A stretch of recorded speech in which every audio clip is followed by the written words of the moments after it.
নমস্কার বন্ধুরা, আজকে আমি অনেক দিন পর একটা নতুন ইনফরমেটিং ভিডিও নিয়ে হাজির হলাম। তো ভিডিওটা হচ্ছে খুব ইম্পর্টেন্ট, সেটা হচ্ছে ইনকাম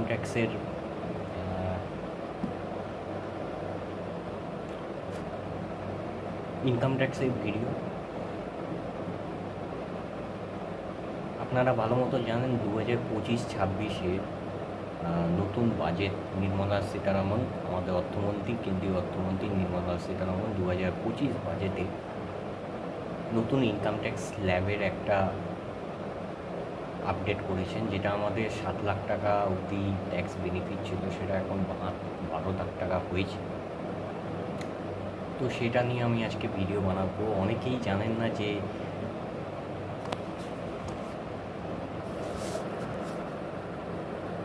অনেকেই ভাবছেন যে এই 12 লাখ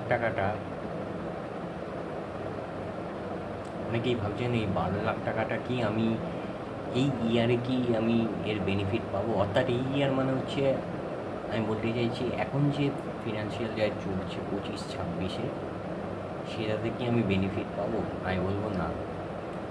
সেটা হচ্ছে সেই বেনিফিটটা আপনারা পাবেন 25-26 ফিনান্সিয়াল ইয়ার, যে এখন কারেন্ট ইয়ার চলছে বর্তমানে, এই ইয়ারে অর্থাৎ 31 মার্চ 2026-এ এই ফিনান্সিয়াল ইয়ারটা যখন শেষ হবে, 1 এপ্রিল 2025, সরি বন্ধুরা মিস্টেক হয়ে গেছে, 1 এপ্রিল 2025 থেকে 31 মার্চ 2026-এ আপনাদের এই ইয়ারটা যে ক্লোজ হবে, তার মধ্যে যা ইনকাম হবে, আপনারা আদার্স থেকে যা ইনকাম করবেন, আপনারা বিজনেস প্রফেশন থেকে যা ইনকাম করবেন, আপনারা হাউস প্রপার্টি থেকে যা ইনকাম করবেন, যা ইনকাম হবে টোটাল ইনকাম যদি আপনাদের 12 লাখ টাকার মধ্যে হয়, তাহলে আপনারা সেই বেনিফিটটা পাবেন। কিন্তু বন্ধুরা, এই ফিনান্সিয়াল ইয়ারে আপনারা কোনো বেনিফিট পাবেন না।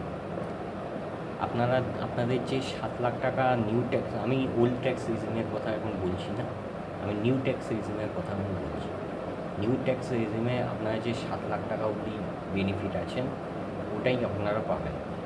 কিন্তু 12 লাখ টাকা বেনিফিটটা আপনারা অ্যাসেসমেন্ট ইয়ার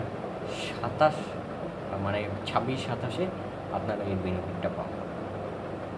অর্থাৎ 24-25-এ যা ইনকাম করেছেন, সেটা 25-26-এ অ্যাসেসমেন্ট ইয়ারে আপনার 7 লাখ টাকাটা আপনারা পাবেন। এবার আপনার বন্ধুদের মধ্যে অনেকে কনফিউশন থাকতে পারে যে 12 লাখ টাকাটা আমরা ইনকাম পাচ্ছি, এবার যদি আমাদের 14 লাখ টাকা ইনকাম হয়, তাহলে তো আমরা 12 লাখ টাকা ইনকামে কোনো বেনিফিট পাবো না। অনেকের মনের মধ্যে কনফিউশন হচ্ছে। তো আমি বলবো যে না, সেটা কোনো ব্যাপার নয়। সরকার থেকে আপনার 12 লাখ টাকা অবধি 10%, মানে আপনারা 4 লাখ টাকা অবধি ছাড় আছে, যেটা আপনারা 24-এর বাজেটে 3 লাখ টাকা ছিল, সেটা 4 লাখ টাকা করে করা হয়েছে, অর্থাৎ 1 লাখ টাকা বাড়ানো হয়েছে। অর্থাৎ আপনার 4 লাখ টাকা থেকে 8 লাখ টাকাটা অবধি আপনার ট্যাক্স রেটটা কি, 4 লাখ টাকা থেকে 8 লাখ টাকা অবধি আপনারা 5% পাবেন, আর 8 লাখ টাকা থেকে 12 লাখ টাকা অবধি আপনারা 10% কাটবেন। অর্থাৎ আপনার 12 লাখ টাকা অবধি এই 10% মানে হচ্ছে, আপনার ক্যালকুলেট যদি করি আমি, তাহলে আপনারা ওখানে পাবেন 20,000 টাকা। আপনার ধরুন আমি এক্সাম্পল একটা নিই, আপনার ধরুন 13 লাখ টাকা আপনাদের ইনকাম হয়েছে, তো আপনারা স্ল্যাব রেটে আপনি ক্যালকুলেট করুন, আপনার 4 লাখ টাকা থেকে 8 লাখ টাকা অবধি আপনারা পাচ্ছেন 20,000 টাকা, 20,000 টাকা ট্যাক্স দিতে হচ্ছে। আর এখানে 8 লাখ টাকা থেকে 12 লাখ টাকা আবার হিসাব করুন, আপনার কত টাকা ট্যাক্স হচ্ছে, 40,000 টাকা। তাহলে আপনাদের দুটো মিলে কত, 60,000 টাকা। এই ক্ষেত্রে এবার হচ্ছে আসল খেলা, সেটা হচ্ছে 13 লাখ টাকা। এবার আপনারা 12 লাখ টাকা থেকে 14 লাখ, পরের স্ল্যাবটা কি 12 লাখ টাকা থেকে 14 লাখ টাকা 15%। তো আপনাদের ইনকাম হয়েছে যে 13 লাখ টাকা। তো আপনার 12 লাখ টাকা থেকে 13 লাখ টাকা বাদ দিয়ে কত থাকে? 1 লাখ টাকা। 1 লাখ টাকার উপর আপনাদের 15% করলে আপনাদের হচ্ছে 15,000 টাকা। 15,000 টাকা ভুল করলাম, 15,000 টাকা হচ্ছে। তাহলে আপনার টোটাল ট্যাক্স হচ্ছে কত? 75,000 টাকা। এবার সরকার থেকে একটা বেনিফিট দিয়েছে, যেটা 7 লাখ টাকার বেনিফিট ছিল 25,000 টাকা। আপনার খেয়াল করে দেখুন, আগের বছর 24-এর বাজেটে আপনারা দেখবেন ইনকাম ট্যাক্স পোর্টালে ঢুকে যে 25,000 টাকার মার্জিনাল রিলিফ ছিল। সরকার বলেছে আমরা মার্জিনাল রিলিফ 25,000 টাকা অবধি দেব। তো এখন সেটা বাড়িয়ে 60,000 টাকা করেছে। তো আপনাদের 75,000 টাকা থেকে 60,000 টাকা বাদ দিয়ে যেটা থাকবে, মানে যেটা কম বন্ধুরা কোনটা? 60,000 টাকারটা আমরা কম ধরব। তো 60,000 টাকা থেকে যে আপনাদের 75,000 টাকা আপনার যে ট্যাক্স হয়েছে, সেখান থেকে এবার 75,000 টাকার উপর 4% আরও জুড়ে যাওয়া হবে। সেখান থেকে আপনারা 60,000 টাকা বাদ দিয়ে যেটা থাকবে সেটা আপনাদের গভর্নমেন্টকে পেমেন্ট করতে হচ্ছে ব্যাপার। কিন্তু এই ক্ষেত্রে আপনারা যে ভাবছেন যে 12 লাখ টাকার একটা রিজন, এটা কিন্তু এই বছর পাবেন না। আশা করি বন্ধুরা ক্লিয়ার। 12 লাখ টাকা আমরা পাচ্ছি না এই রিজনে। এছাড়াও এই যে 13 লাখ টাকার যে ইনকামটা, আপনারা ভাবছেন যে না 13 লাখ টাকা তাহলে আমাদের ট্যাক্স দিতে হবে, তাহলে 12 লাখ টাকার বেনিফিট দিয়ে আমরা কী করবো? তো সেটাও আপনারা কনফিউশন আপনাদের আশা করি দূর হয়েছে। অর্থাৎ 60,000 টাকা বাদ দিয়ে যা থাকবে সেটা হচ্ছে আপনাদের ট্যাক্স পেমেন্ট করতে হবে। এর মধ্যে যদি আপনাদের টিডিএস বিডিএস যদি কেটে থাকে, টিডিএস টিসিএস অ্যাডভান্স ট্যাক্স যদি ক্রেডিট পেয়ে থাকেন, সেটা বাদ দিয়ে যেটা থাকবে আশা করি আপনার ট্যাক্স রিফান্ড হবে, ট্যাক্স পেমেন্ট আসবে না। তো এক্ষেত্রে 7 লাখ টাকাই এই বছর পাবেন, 12 লাখ টাকাটা পরের বছর আপনারা পাবেন। আর আপনারা এই যে ভয় পাচ্ছেন, সেই ভয়টা ক্লিয়ার হলো যে 1 লাখ টাকা যেটা আপনার ট্যাক্স হচ্ছে সেইটুকু ট্যাক্সই, আর তার সঙ্গে যে 4% education cess, health and education cess, সেইটাই আপনাদের পেমেন্ট করতে হচ্ছে।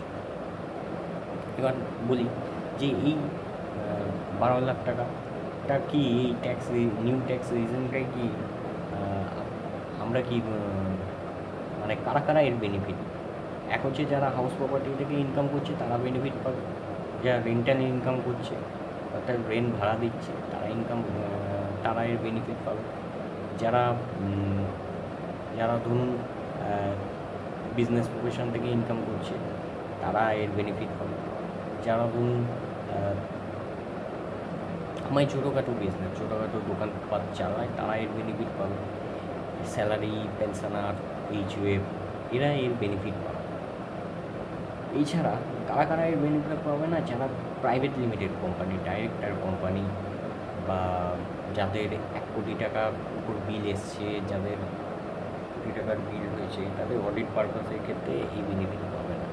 Private limited company, director company বাইরে থেকে বাইরে উইদাউট ইন্ডিয়া থেকে কোনো অ্যাসেট কিনে রেখেছে, তারা কিন্তু এর বেনিফিট পাবে না। অর্থাৎ তারা এর বেনিফিট কিন্তু পাবে না, সুবিধা পাবে। তো আশা করি বন্ধুরা ক্লিয়ার। আরও অনেক কিছু আসে, তো যেটা মেন দরকার আমি সেটা বললাম। আরও অনেকে আছে যারা এর বেনিফিট পায় না। তো তাদের জন্য যে রেট সরকার থেকে ফিক্স করেছে সেই রেটেই ট্যাক্স কাটবে, সেটা কোনো চেঞ্জ হয়নি। তো আশা করি বন্ধুরা আমার এই ভিডিও দেখে অনেকে হেল্প হয়েছে, অনেকে কনফিউশন দূর হয়েছে। আশা করি আপনারা আইডিয়ার এই 12 লাখ 7 লাখ টাকার যে ডিফারেন্সটা আপনারা বুঝতে পেরেছেন। আপনারা আইডিয়ার ফাইল করতে পারবেন আশা করি। অনেকের মনের মধ্যে এবার বলি যে অনেকের মনের মধ্যে আইটিআর ফর্ম নিয়ে কনফিউশন দূর হচ্ছে, যে আইটিআর ফর্ম কেন সাইটে এখনও অ্যাভেল হচ্ছে না, কেন আগের বছর দাদা তো 1 এপ্রিলে অ্যাভেল হয়ে গেছিলো, এই বছর দাদা কেন অ্যাভেল হচ্ছে না, সেটা নিয়ে একটা কোশ্চেন হচ্ছে। তো তার আমি সলিউশন বার করে দেবো, সেটাও অ্যান্সার দিচ্ছি। সেটা হচ্ছে আপনাদের আইটিআর ফর্ম আপডেট হতে পারে, এবারে এক্সটেন্ড হতে পারে, যেটা 31 জুলাই জুলাই তো ITR 1 বা ITR 4, আর অডিট পারপাসের ক্ষেত্রে 31 অক্টোবর। তো এবারে ডেট এক্সটেন্ড করতে পারে, সেই কারণে একটু দেরি হচ্ছে। তো এখনও আমার কাছে সেরকম আপডেট আসেনি, অর্থাৎ ইনকাম ট্যাক্স পোর্টালে এখনও কোনো আপডেট নেই। যদি কোনো ইনকাম ট্যাক্স ডিপার্টমেন্ট থেকে আপডেট আসে তাহলে তার জন্য আমি আলাদা একটা ভিডিও বানিয়ে দেবো। তো আলাদা একটা ভিডিও করব, সেটা দিয়ে আপনারা ইনফরমেশন পেয়ে যাবেন। তো আশা করি বন্ধুরা ইনকাম ট্যাক্স এই ব্যাপারগুলো নিয়ে আপনাদের ক্লিয়ার করতে পেরেছি। তো আমার ভিডিওটা যদি ভালো লেগে থাকে লাইক করে দেবেন, আপনার বন্ধুদেরকে শেয়ার করবেন, ওনারাও দেখে একটু হেল্প হবে। তো সবাইকে বলি ভালো থাকবেন, সুস্থ থাকবেন, ফ্যামিলিকেও ভালো থাকবেন। দেখা হবে নেক্সট ভিডিও।